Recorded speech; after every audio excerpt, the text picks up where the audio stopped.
اعوذ باللہ من الشیطان الرجیم بسم اللہ الرحمن الرحیم ان اللہ وملائکتہ یصلون علی النبی یا ایہا الذین آمنوا صلوا علیہ وسلموا تسلیما اللہم صلی علی سیدنا مولانا محمد وعلی آل سیدنا مولانا محمد واصحاب سیدنا مولانا محمد وبارک وسلم وصلی علیہ۔ آج جو کچھ میں عرض کرنے لگا ہوں بڑے دکھی دل کے ساتھ اور بڑی افسردہ پوزیشن کے ساتھ، ہمارے انتہائی مہربان محسن عالم اسلام کا سرمایہ، ایک بہت بڑے عالم دین، بہت بڑے مبلغ، ختم نبوت کے ایک عظیم مجاہد، مفکر اسلام حضرت علامہ شاہد رضا نعیمی رحمۃ اللہ علیہ کے بارے میں ان کی چند یادیں شیئر کرنے لگا ہوں۔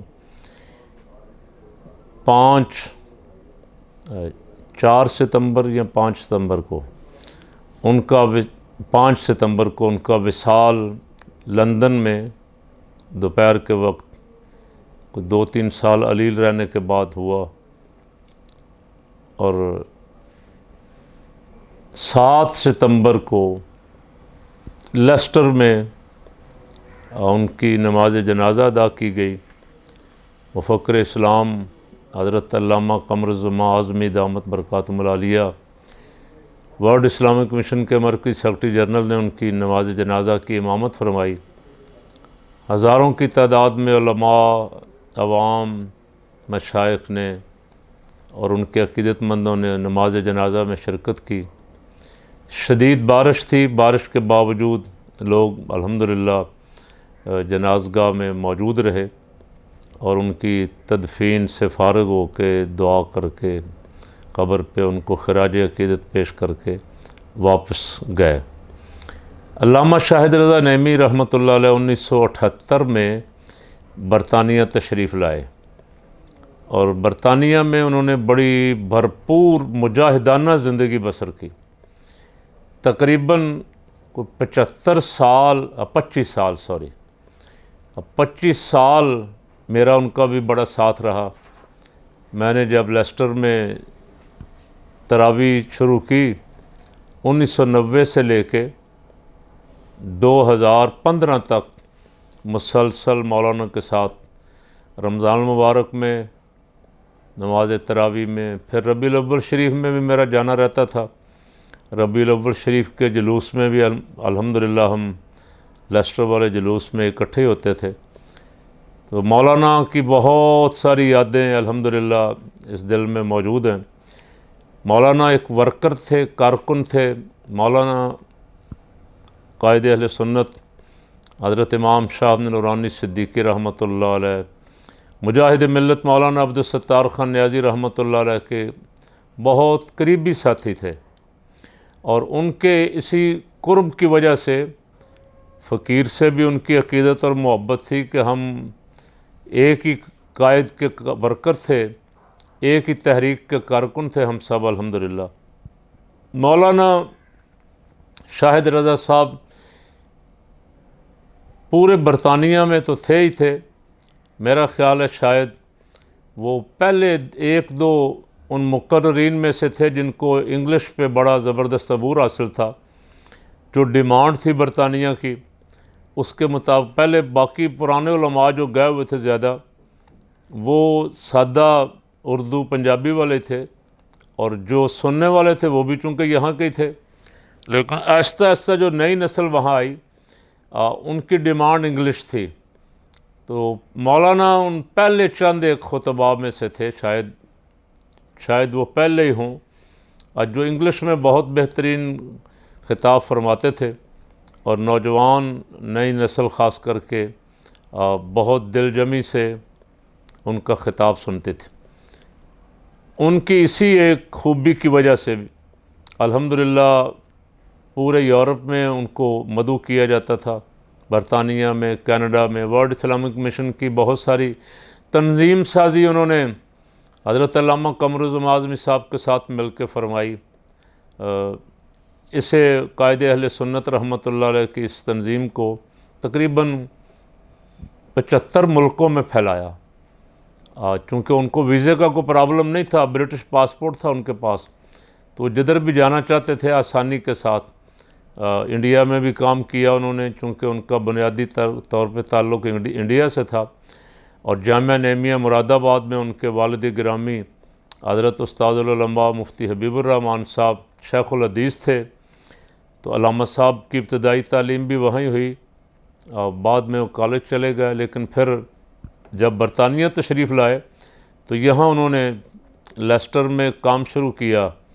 اور لیسٹر کی ایک چھوٹی مسجد سدرلینڈ والی، اس کے بعد پھر بڑی سینٹرل ماسک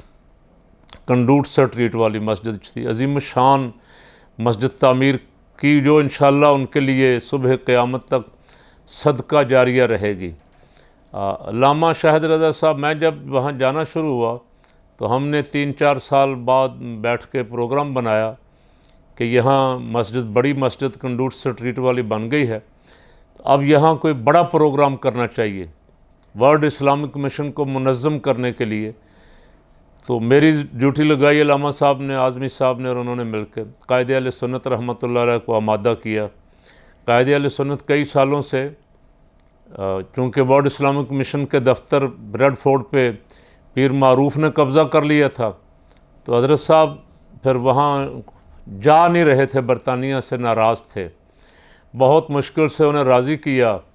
اور برطانیہ میں ورلڈ اسلامک مشن کی انٹرنیشنل اسلامک کانفرنس کا پروگرام بنا۔ الحمدللہ اس میں علامہ شاہد رضا صاحب نے، میں نے، علامہ اعظمی صاحب کی قیادت میں پوری دنیا سے ورلڈ اسلامک مشن کے قائدین کو بھی اور دیگر اسلامی تنظیمات کے قائدین کو بھی مدعو کیا، خاص کر کے بہت سارے انگریز پروفیسروں، دانشوروں کو اس میں مدعو کیا۔ بہت عالی شان کانفرنس ہوئی الحمدللہ، مسجد بھی کھچا کھچ بھری ہوئی تھی، اور حضرت بھی اور جو مہمان آئے تھے مسجد دیکھ کے بھی بہت خوش ہوئے۔ علامہ شاہد رضا نعیمی رحمۃ اللہ علیہ چاہتے تھے، ان کی بے پناہ خواہش تھی کہ میں وہاں ان کے ساتھ رہوں کچھ دیر، اور ہم مل کے پورے یورپ میں ورلڈ اسلامک مشن کو منظم کریں۔ انہوں نے 12 دفعہ میرے ساتھ اس کا تذکرہ کیا، لیکن بدقسمتی سے حالات کچھ ایسے ہوتے رہے کہ ہماری یہ خواہش جو ہے پوری نہ ہو سکی۔ درمیان میں کچھ ویزے کے پرابلم آ گئے، علامہ صاحب بیمار ہو گئے، اللہ تعالیٰ ان کو غریق رحمت فرمائے، اور انہوں نے بے پناہ خدمات سر انجام دی۔ پاکستان بھی تشریف لائے، لاہور ہمارے ہاں قیام فرمایا، یہاں جمعہ کی نماز کی پہ خطبہ بھی ارشاد فرمایا۔ حضور داتا صاحب رحمۃ اللہ علیہ سے بے پناہ عقیدت تھی، وہ ان کے بچے بھی ساتھ، اہلیہ بھی ساتھ، داتا دربار ان سب کو لے کے حاضر ہوئے۔ پاکستان کے ساتھ بھی جس طرح ہر مسلمان کو محبت ہے، ان کو بھی بے پناہ محبت تھی۔ پاکستان میں ان کی خواہش تھی کہ قائد اہل سنت حضرت امام شاہ نورانی رحمۃ اللہ علیہ کی قیادت میں نظام مصطفیٰ نافذ ہو جائے، اور یہ اہل حق جو ہیں یہ برسر اقتدار آئیں، تاکہ پاکستان سے پھر پوری دنیا میں اسلام کی روشنی پھیلے۔ علامہ شاہد رضا نعیمی صاحب رحمۃ اللہ علیہ وصال سے چند دن پہلے مجھے ان کے عزیز معین اعظمی صاحب نے بتایا کہ کوئی ہفتہ ڈیڑھ ہفتہ پہلے عمرے پہ حاضر ہوئے، بہت بیمار تھے چونکہ 2-3 سال سے، لیکن دل میں تڑپ یہ تھی کہ سرکار مدینہ صلی اللہ علیہ وسلم کی بارگاہ میں حاضری ہو جائے،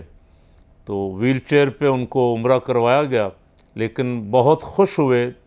وہاں سے آنے کے بعد 2-3 دن ان کی طبیعت بڑی بحال رہی،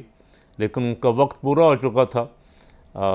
رات کو 5 ستمبر کی رات کو ان کی طبیعت خراب ہوئی، اور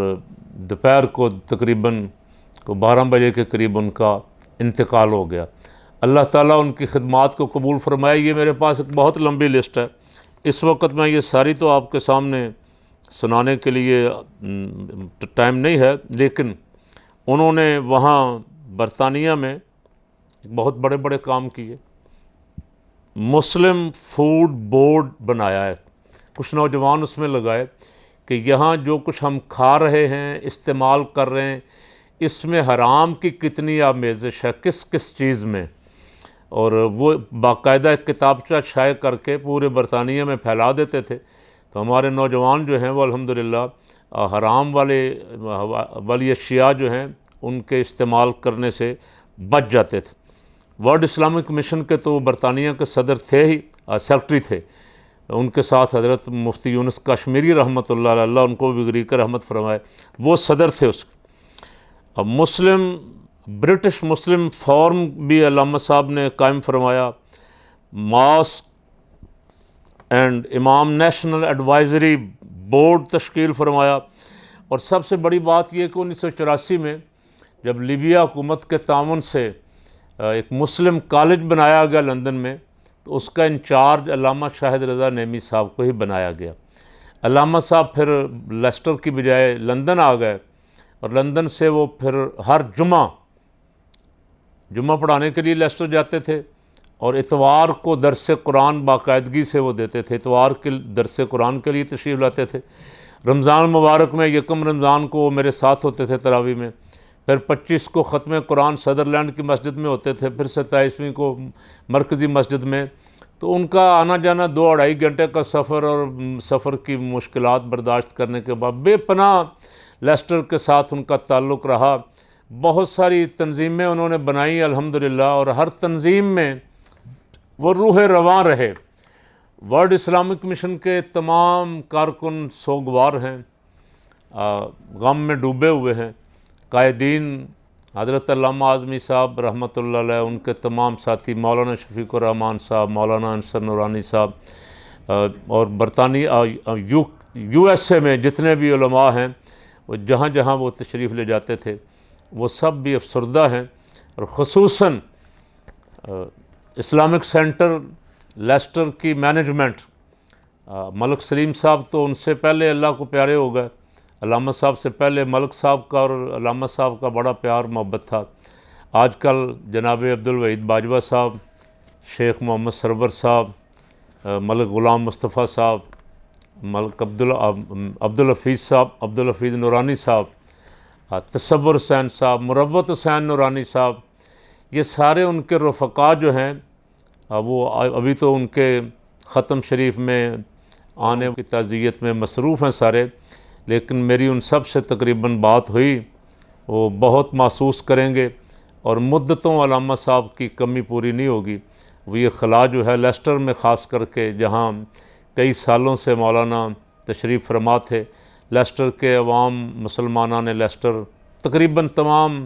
مساجد کے لوگ جلوس عید میلاد النبی صلی اللہ علیہ وسلم پہ جمع ہوتے تھے، اور علامہ صاحب کی قیادت میں سب علامہ صاحب کو یاد رکھیں گے۔ اور جو پہلا ایونٹ آ رہا ہے وہ ربیع الاول شریف کا ہی آ رہا ہے، علامہ صاحب وہاں بہت محسوس کیے جائیں گے، یاد کیے جائیں گے۔ اللہ ربیع الاول شریف کی برکت سے ان کے جتنے دینی کام تھے، اور ان سارے کاموں کی برکت سے اور ان کے درجات بلند فرمائے، اور ان کو کروٹ کروٹ جنت نصیب فرمائے، اور قائد اہل سنت حضرت مولانا شاہ نورانی رحمۃ اللہ علیہ، اور ان بزرگوں کا جن کے ساتھ وہ دنیا میں پیار محبت اور تنظیمی کام کرتے رہے، اللہ ان کے ساتھ ہی ان کا قبر حشر فرمائے۔